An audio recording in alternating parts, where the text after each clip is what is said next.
Hey YouTube, Andrew here, a guy with a tractor. Do you own a 2038R and want to have a little extra power? Well, you're going to need to stick around.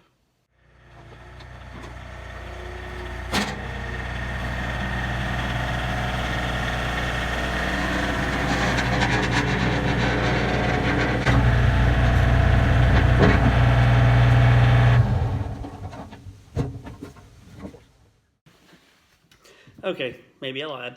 We're not going to add extra horsepower. This thing's got enough.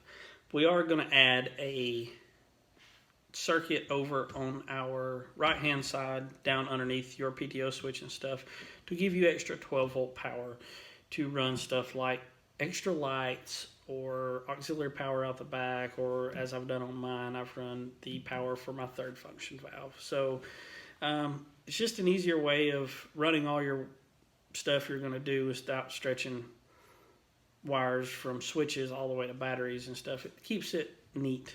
I'm OCD, so I want everything to be neat. So stick around if you want to see how. All right, so on the right hand control center, you're going to remove these two screws and pop this piece out. Have to unplug your PTO and your cruise control. And then also underneath, remove the inner wheel well, which is 15 millimeter nut here and two 15 millimeter bolts right here, and that piece will just slide out from inside the wheel well here. Okay, so here we are on the left hand side of the steering column. You remove the cover and these knobs right here. You got a ground, a constant power, and a switched with the ignition switch. So this is where we're going to pull our power that we need for our added things that we're going to add. Alright, so we got the zip cord. You may not know what zip cord is. It's a red and black wire that's together.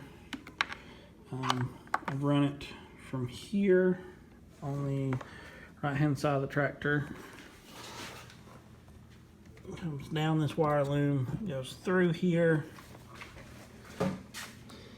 in between the roll bar and the fender, down underneath,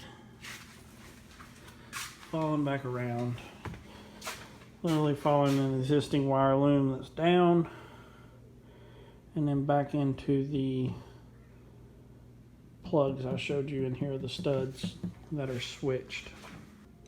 Now once I had it up all run, I split the red and black apart.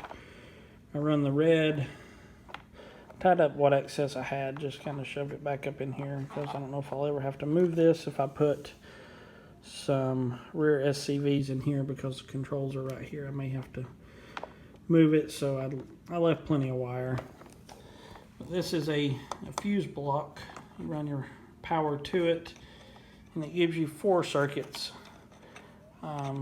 This is 12 gauge wire, so I'm good up to 30 amps of DC. I'm going to fuse it with a 30 amp fuse on the other side where I tie it into the power. And then that'll give me plenty of power for anything I need to run here. One of these is going to be for the little 10 amp circuit for my WR Long third function kit. And then I have one for, you know, roll bar lights, rear work lights, and I'm probably going to add a power outlet on the back for my electric sprayer. But with all this being in here, it's a nice open space to put it all. Plus I have knockout so I can put switches to control stuff. I'm not having to run wires everywhere. I've got power right here.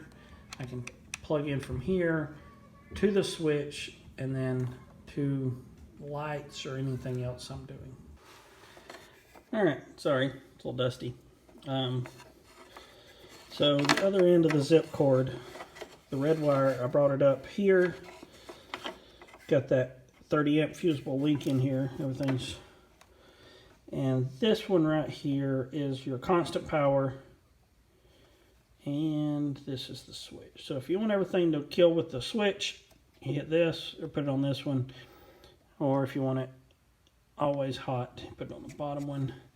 And then I run my ground to this one, which is ground. So there's the wiring on the left-hand side of the steering wheel up in here.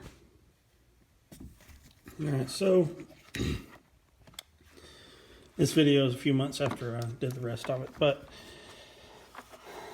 got it in. We got the power run there, and I've got some lights and other things that come off of it. You literally take a female spade connector, stick it on, and put your fuse in accordingly, and you get power out of it. And I've got a couple extra switches here for some lights and a rear power. This one back here is my third function kit, and I've still got one more open one if I add anything else. So I may add a big light bar up on the roll bar. So that's it. And as far as the ground wire, I got the ground wire coming in, and I've got all the grounds for everything tied in into one, and that goes all the way back to the terminals on the other side that hook in and go straight to the battery. So everything's grounded good. Alright, so that's how we added I'm going to call it a fuse block to the right hand side of the 2038R. Super simple. You may not need this. If you're only running one thing, stretch it to the battery, but I've got several things run to it, so it makes it nice. If you hadn't already, click the like button, because if you're still here, you liked this video. Don't forget to subscribe and hit that little bell notification for updates on future videos. Thank you, and have a blessed day.